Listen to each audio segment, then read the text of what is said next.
Since it's been quite a while, I wanted to do a Project Pan update. Unfortunately, this is my first update. I'm having a busy life. I'm enjoying life. It's busy. Videos aren't gonna come fast. I'm sorry. It is what it is right now. But I do have a few updates. It's nothing crazy out of this world. If you saw my Project Pan intro for 2023, I decided to do a really small Project Pan this year just because the chances of me finishing a lot of products like I did in 2022's Project Pan is going to be unattainable for me this year. Like I said, I just had a baby at the very end of 2022, so that is like top priority. My two kids are taking up a lot of time, as they do, so things like makeup have really just fallen to the wayside, and it hasn't been like my daily occurrence like it was prior years before I had my second child. If you saw the intro, I'm only doing 5 products, so let's just dive in and show you where I'm at. I don't think I really needed to do any stills. My marks are pretty apparent, they're pretty obvious. So let's get into it. I'm going to start right away with the Riviera palette. I'm pretty sure I wanted to be able to pan at least half of these eyeshadows. That is going to be really hard considering we are almost halfway through this year and I'm not even close. Unfortunately, it's just the way it's just the way it is. But I started this eyeshadow palette out with absolutely no pans. I had some decent dips in some shades, but this is where I am at now. So if you can tell, my white matte shade has a pan in it. That was pretty easy for me to hit pan in the white matte shade. This is a wonderful white matte. It's probably one of the best shadows in this palette. Do I think I can hit pan in any other mattes? I don't know. I am actually getting really close with the shade Estate down here. It's just a really light peachy toned color. There are a few colorful shimmers right here. The blue one, this more like silvery purpley color. They have really deep dips in them. I don't know how well.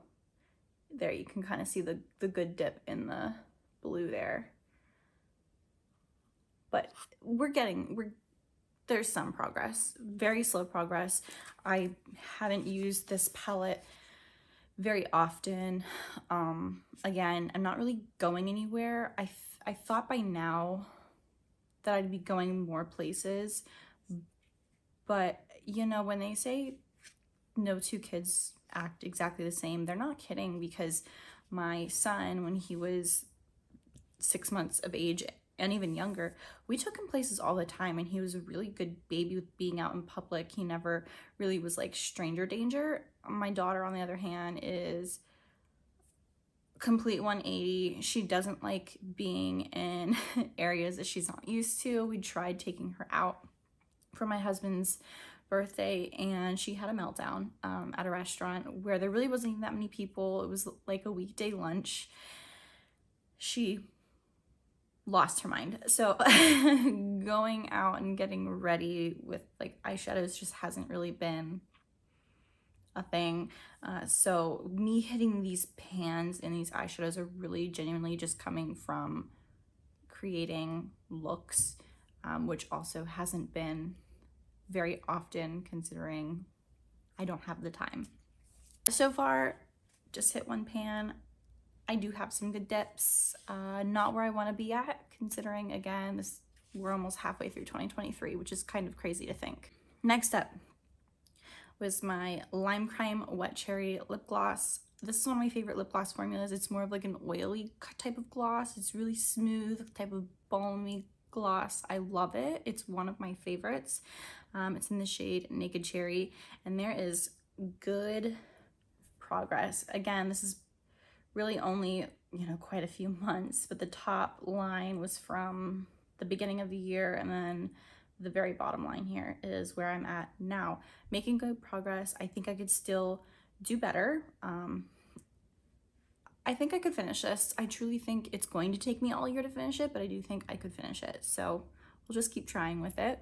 Next up is my Too Faced Peach Perfect Comfort Matte Foundation. I can really tell that this is getting old. It's also not my preference of foundation to wear anymore. It's also not the right shade undertone for me. I am so fair. I don't go outside. So I'm not really getting any color. And normally this pretty much fit my undertone and my skin tone, my skin shade well. But because I am just so fair, it's too warm, like too orangey warm right now. So I've really had to like mix greens and blues in it to really just counteract the orange that's in here. But I have been using it, I have been mixing it. It's not my favorite. It's a little drying, a little thick, a little heavy, a little cakey. I definitely prefer more like watery, liquidy formulas for sure, but got some progress here, so that is very exciting. So there we're at in about 4 months time. It's more than I expected. I really haven't been wearing this one too much. It's really hard for me to want to reach for this one at the moment, just because it's not my favorite anymore. So we'll just keep up with it. I'm hoping I can finish it by the end of the year. If I don't finish this at the end of the year, I'm probably just going to get rid of it because it is very, very old. So that is my progress so far. Next up is not a good one. This is the Butter Blush from Physicians Formula. I have it in the shade Plum Rose. I haven't made any progress whatsoever. I've used this maybe 5 times. There is no progress. I'm not even gonna put a photo up because literally there is no progress in this at all, and that's okay. Man, I just prefer liquids and cream blushes way more than powders. So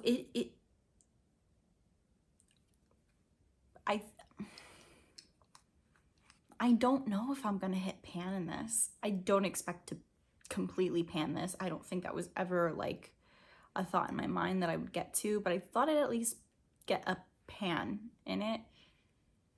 I don't know. I really have to step up my game the next like month or two and really try and work on this if I think I could get pan in this by the end of the year, because at this rate, it's not gonna happen at all. There's no change in this.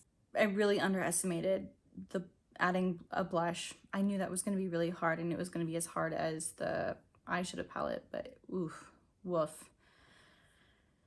It's a lot. All right, last up is my Ciate London translucent powder.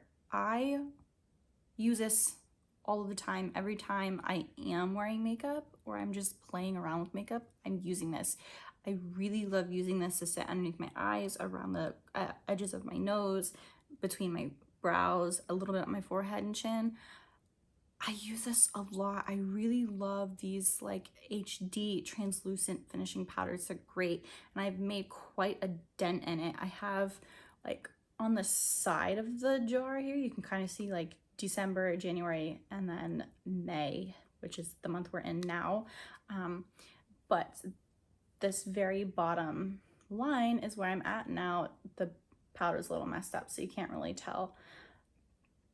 But this is where I started, where this arrow is, this first line, and then this is where I'm at now. So I'm getting there, you guys. I'm doing good. I feel like I'm making really good progress in this stuff. Like really, really good progress. So I'm happy so far that I'm at where I am. Way more of a dent in the powder than I expected. I knew I was using this a lot, but I didn't really realize how much of it I was actually using. So I'm really I'm really proud of myself. And it is one that I enjoy, and I do like using it a lot. So yeah, so far, great. I know this wasn't like the, the most interesting project pan. I'm sorry.